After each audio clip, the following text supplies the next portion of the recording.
Many codependent tendencies stem from an environment where the boundaries were blurry, right? Or non existent.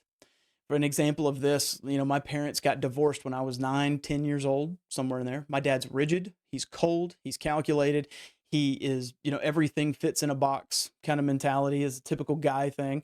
And then you have my mom who is going to use people emotionally in a different way. But when they divorced, it was like we kind of grew up in this. We still had rules, but there were no defined boundaries, if you will, from an emotional standpoint.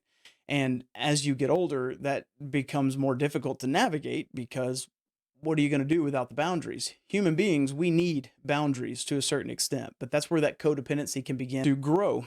So, again, a parent who depended on you to meet their emotional needs, blurred boundary, big time.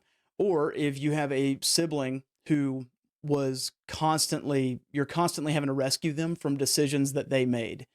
And that can be difficult.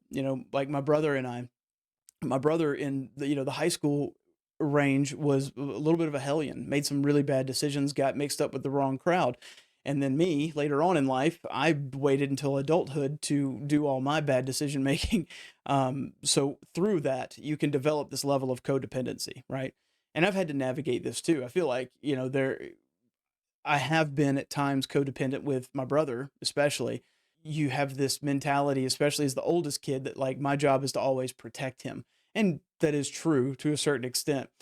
But I will say that he's an adult and he's mature and he's making his own decisions and he has his own family. And so I can't sit there like the helicopter parent and just wait for him to mess up or prevent him from messing up. Right. So that's an idea of what that codependency looks like. But we're going to fast forward into the adulthood, and then suddenly you're the person who can't say no.